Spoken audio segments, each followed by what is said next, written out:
Hi guy, welcome to the AMIGArama podcast. I'm your host Lorfarius, and in this week's show we will be covering Barbarian the Ultimate Warrior. But before we do, we need to jump into this week's Amiga news. Over the last couple of weeks, I keep seeing these things pop up on my Facebook feed and general Amiga news sites. And basically, A1200.net has released a line of A1200 keycaps.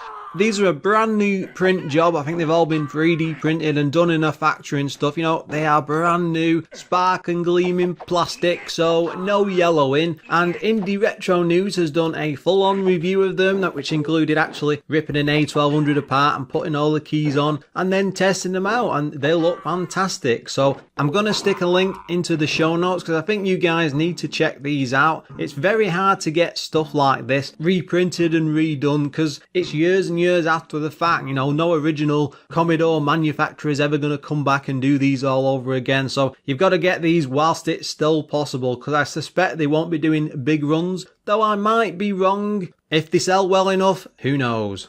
Something that did escape my attention the last couple of months in the news was a game called Sinbad and the Throne of the Falcon. Now this is from 1987. The original game, yes, it was a complete release, it had come out, had a complete overhaul, I think, from all the other versions on different systems with completely different graphics. It just wasn't a very good game though, and the community from the ST version seemed to have all of the luck. Now this is a brand new port from the ST over to the Amiga, which restores the decent graphics, I suppose, and according to the developer it's a lot more fun than the original. Now the creator is a chap called Damien D. Now I got this over on Indie Retro News. With a closer look, I was quite taken back by this. They've done so much effort with it and it seems to have come across really, really well. The original was quite a poor game. This does sound like it's much better, so take a moment and check out the show notes. With that out of the way, let's move on to the rest of the show. I'm afraid I'll have to admit I've never actually played Barbarian the Ultimate Warrior before. It's only because of all the excitement about the new Barbarian HD release, which I've played over on, I think it's Amiga Live, and I downloaded a copy ages back. I tried out the ADFs and stuff, and it was really good and I enjoyed it, and it pushed me down the path of, well, maybe I should look into the original game and maybe see what that was like and how it played. It always feels like the Amiga needs some decent beat-em-ups anyway, so I'm always eager to take a look at something that might catch me interest and actually be good. Hopefully this is not just going to be another Street Fighter 2. It was published by Palace, who also worked on the sequel, Barbarian 2, Crystals of Arborea, that seems like a similar sort of fantasy game, Demoniac, I'm not sure, Dragon's Breath, Future Wars, that's a futuristic graphic adventure, Hot Rubber, International, 3D Tennis, Sliders, etc, etc. They did not too many games, but a good few that I'm not going to read all the way out. They also developed this as well, so it was entirely in-house. Coming out in 1988, it was on one floppy disk, and it had a choice of 2 players, priced at £19.99. All pretty straightforward so far. Now the coder behind the game was Richard Lane Fellner. He also worked on Death Sword, Shoot 'em Up Construction Kit. That's quite a good one, I believe. I think maybe that came from the C64. Am I thinking of something else? And that's about it anyway. Now the graphics were done by Gary Carr, who'd worked on Chaos Engine, very good game. Sorry, Chaos Engine 2, oh, I don't know yet because I've still not covered that one. Death Sword, Populous 2, and Warlock the Avenger. That does sound awesome. Also alongside him was Joe Walker, who worked on the sequel, Barbarian 2, Death Sword, Demoniac, I still don't know how to pronounce that one, Megalomania, oh, that's something I definitely want to have a look at someday, putty and sliders. Now the music was done by Richard Joseph, who's quite infamous, as I'm sure you're all aware. Worked on all the Chaos Engine games, the Sensible, well pretty much all of them, especially the soccer games with things like Cannon Fodder, Gods, Falcon, Putty, etc, etc. He did so much music back in the Amiga day, but sadly passed away around, it was 2007, 2008. Now, the game's concept was originally developed by a chap called Steve Brown. He was really into the whole Conan mythology novels, especially the Savage Sword of Conan comic.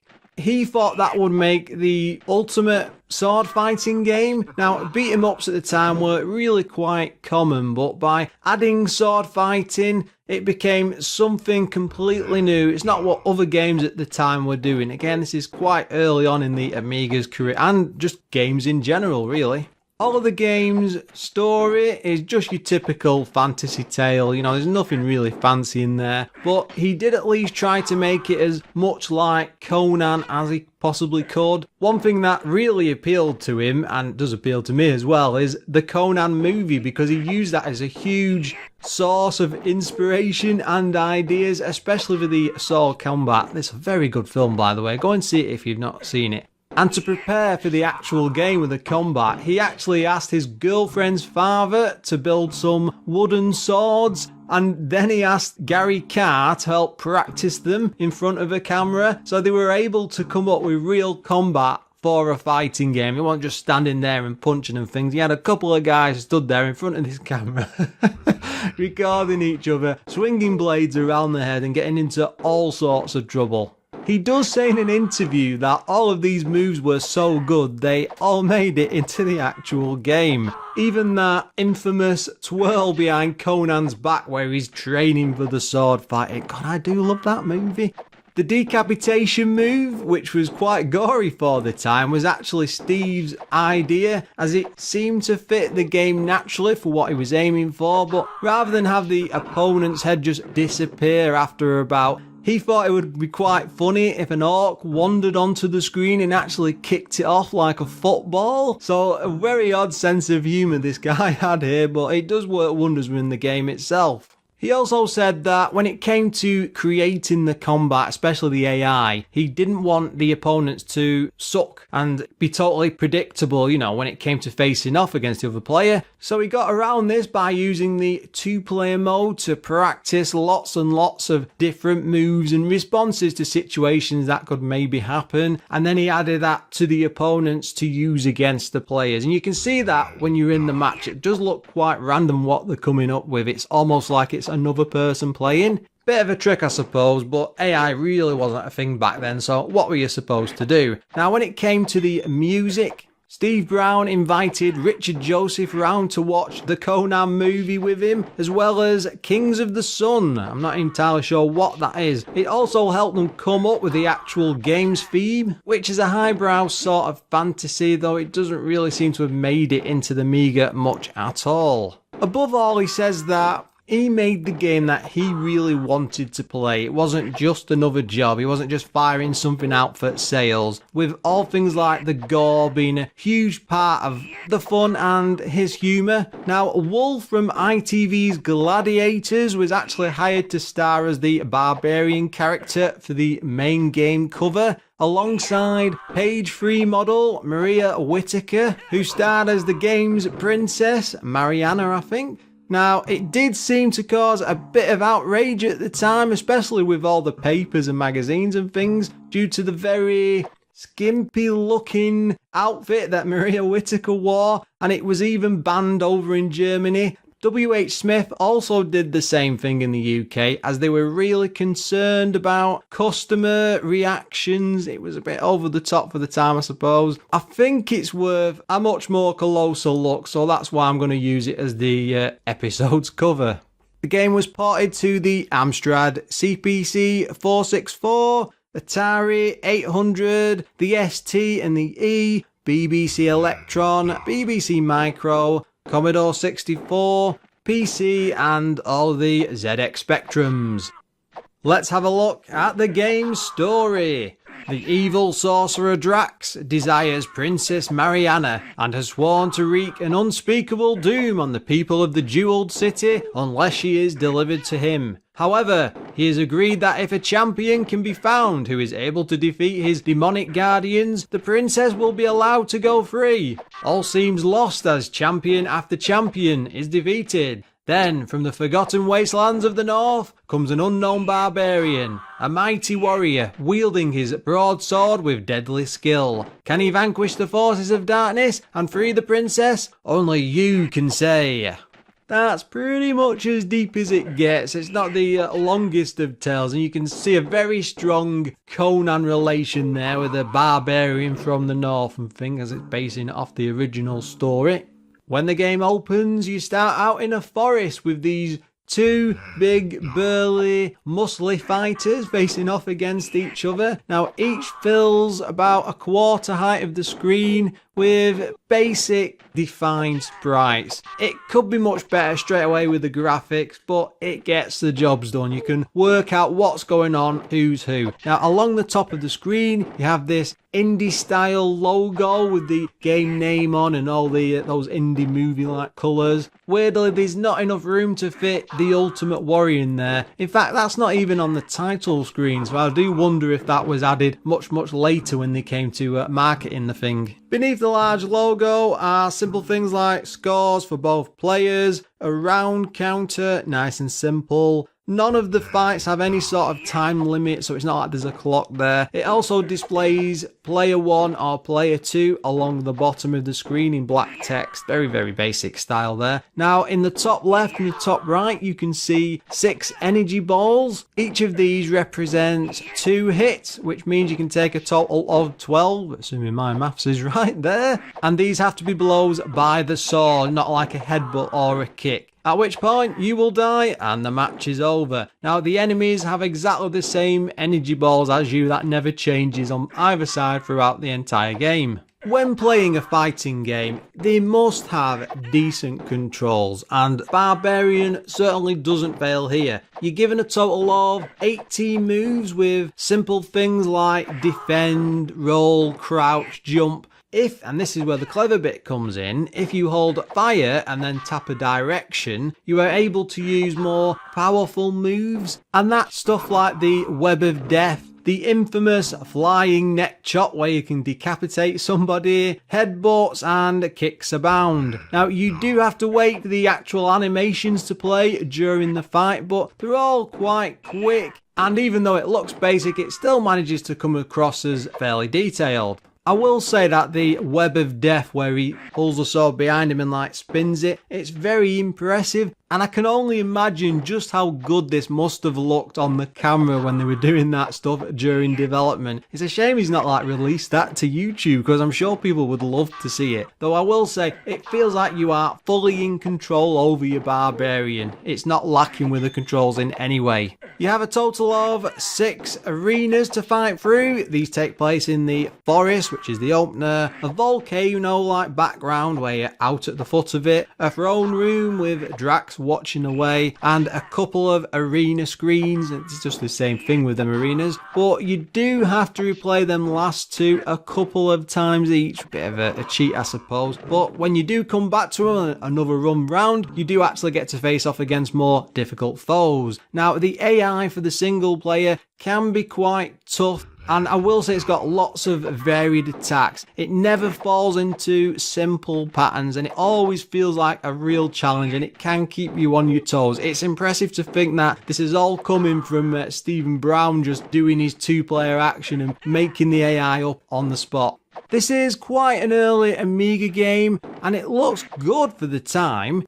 Each area's backgrounds are really well drawn. It makes it feel like a proper fantasy setting, high fantasy, sword and sorcery, that sort of thing. It makes me wish I could actually go and explore though. I was hoping the actual volcano would move in some way or explode whilst the match was going on, but sadly it's just a still image and it's mid-flow as the volcano going up in the air. It does remind me there is a lot of gore in the game in the sense that when you lop off somebody's head, what a random thing to say, there is a spurt of blood which looks like a blood fountain and then it vanishes. This is quite an odd game to say the least. Each of the 2D arenas that you're fighting are all on a single screen, so there's no sort of screen flicking or changing from one to the other. I suppose it's to be expected for a 2D brawler. Even if the sequel moved away from this, that's even more stranger now I think about it. He just ditched the entire fighting front to move on to something completely different, and it's a bit of an odd change thinking back to it. Sadly, there isn't actually any music within the game. The closest you get is a banging drum after a match is over or somebody's won. It does sound neat though, but where the sound truly excels is the voice work. Prepare to die, that voice is like a great sample, and Drax also has this deep maniacal laugh as he's announcing all this in between the matches. It's all very creepy. It does make me wish that there was actually more of it. There's also a lot of things like screams in the background, grunts, crashes, slashes of swords when you're swinging away. They really do make excellent use of the sound effects throughout the entire game, and I felt playing it that it really does draw you into the actual matches. You might be wondering why I'm not going into more detail, because I'm sorry to say that's just about all there is. It's not the deepest of games, it's quite a basic fighter, quite an early one. So let's take a moment to have a look at some of the game's problems. First up, there's not much enemy variety. It's mostly the same sprite as your own, which is a bit depressing. Some just have shirts with different colours or no clothes hardly at all. They've also got different coloured skins in there as well. It would have been great if there was some other things in there like monsters or big bad things, I don't know, dragons or demons or stuff, but it's just human opponents throughout the entire game until of course you get to the end where you get to face off against Drax. That's as exciting as it gets. Even then at most he's just like throwing these little balls of lightning at you which you have to jump over. There's nothing too intense or over the top with the enemy opponents.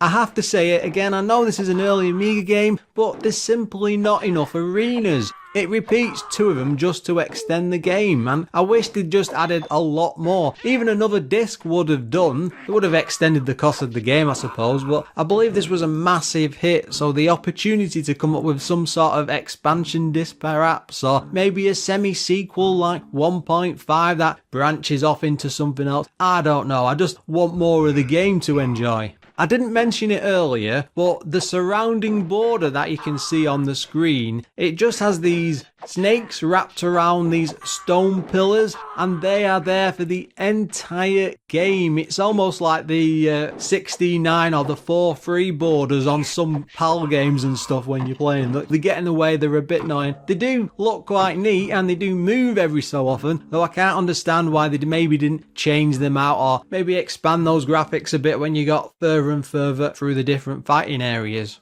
I did say earlier it has some very good controls, but I do have to wonder just how much deeper this whole system could have been, and especially the combat, if they've had the option to have a second button to use. Just imagine all them extra moves and the dancing around and maybe jumping and twirling the sword underneath. I don't know, use your imagination, we want some proper sword combat.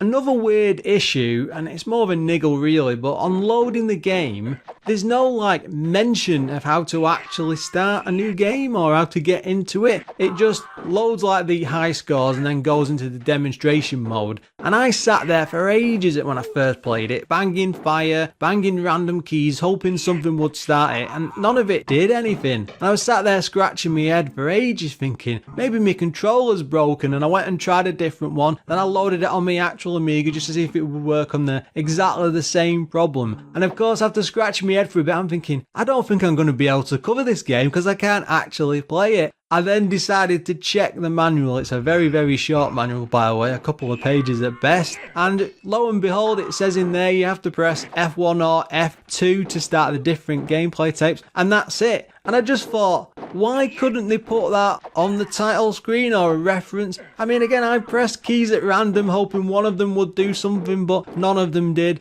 It's just a real minor niggle that wound me up. It was just really annoying for a first time playthrough.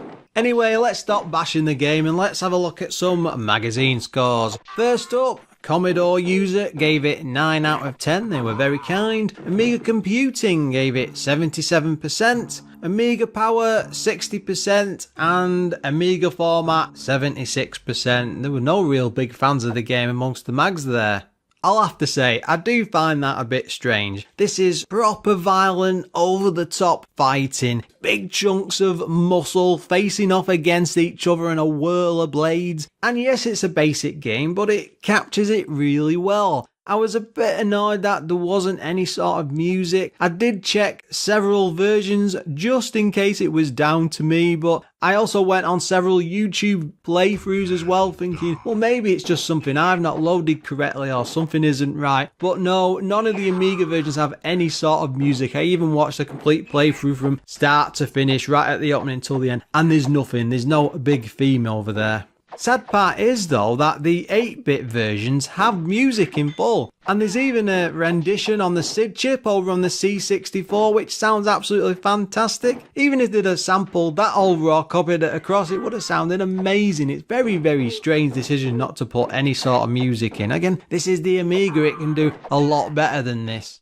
Though that doesn't mean it fails in the sound department because it has a very impressive range of sound effects, and that does make up for it a fair bit. Timing for fighting games is everything, and the sound plus the animation in this gives a really good sense of wielding a weapon. This is a basic fighter, and I still came away feeling that modern fighting games could learn a lot from this. You don't need to go over the tops with millions of combos and bashing different buttons left, right and centre. You just want the gritty basics sometimes, and this captures that essence of it perfectly. The way that it uses the one button controls is nothing short of genius. It can take a while to get used to at first, but before long you're going to be swinging a sword like Conan himself and ready to take on the hordes. I really liked how the opponents put up a really good fight. It can be tough to actually save the princess. The difficulty of that sort of AI really makes it last in single player mode, though it definitely needs more screens and more fighting arenas. There's certainly more to this than meets the eye, and I had a great time trying to hunt down Drax. It does have some issues, I will admit that, as all games do, but the fights are really satisfying. Plus, there's even a 2-player mode which works over on Amiga Live, so it's well worth firing it up just to try it out with a friend. It does feel like it's the perfect Conan license game that we never ever got. And with that, it's time to bring the show to a close. As always, if you've any comments to make about this week's episode, you can pop along to Twitter, which is @AMIGArama or drop us a line on the Facebook page, which is facebook.com/AMIGArama, or even visit our website, which is AMIGArama.com. We do, of course, have to take a moment to give out a huge thank you to our Patreon supporters. If you'd like to join this motley crew, you can do so over on patreon.com/AMIGArama. And they are Adam Bradley, Darren Coles, Figgy CTZ, Graham Vebke, Glenn Milford, Jason Warnes, O'Brien's Retro and Vintage, also Premsky, who has just joined our ranks, Retro Ravi, Richard Legg, Sneff and Treble. Until next time, guys.